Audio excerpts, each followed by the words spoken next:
ఖైరతాబాద్ భారీ వినాయకుడి శోభాయాత్రకు ఏర్పాట్లు చకచకా సాగుతున్నాయి. ఇప్పటికే భక్తులకు దర్శనాలు నిలిపివేసి మండప తొలగింపు పనులు చేపట్టింది ఉత్సవ కమిటీ.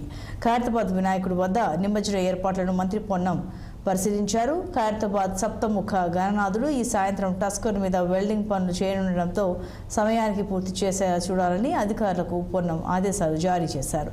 అటు హైదరాబాద్ జంట నగరాలకు సంబంధించి గణేష్ నిమజ్జనం కోసం ఏర్పాట్లు పూర్తి చేసినట్లు స్పష్టం చేశారు మంత్రి పొన్నం ప్రభాకర్.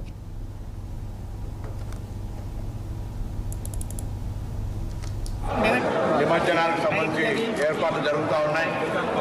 ప్రభుత్వం తరఫున కూడా గౌరవ ముఖ్యమంత్రి రేవంత్ రెడ్డి గారు ఈసారి అన్ని మండపాలకు ఉచితంగా విద్యుతించి ఏర్పాట్ల పరంగా కూడా ఎక్కడ ఇబ్బందులు లేకుండా ప్రభుత్వ అధికారులకు మంత్రుల స్థాయి సమావేశం కాకుండా ముఖ్యమంత్రి గారు కూడా స్వయంగా సమీక్ష సమావేశం పెట్టి అన్ని ఏర్పాట్లు చేసినాం.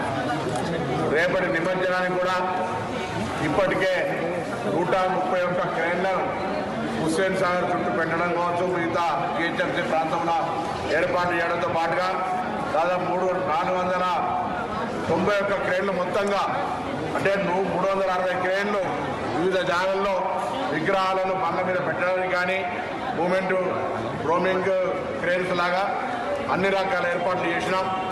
ఏది ఉన్నా ఇదే కాదు, హైదరాబాద్ జంట నగరాలు ఎక్కడ ఏ వినాయక నిమజ్జనాలకు సంబంధించి ఏ ఇబ్బంది ఉన్నా అందరికీ 24/7 మేము కానీ అధికారులు కానీ అందరూ కూడా అందుబాటులో ఉంటామనే మాట మనం చేస్తూ ఆ గణేశుని ఆశీర్వచనం ప్రజలందరిపైన. ఈ సాయంత్రం 4 గంటలకు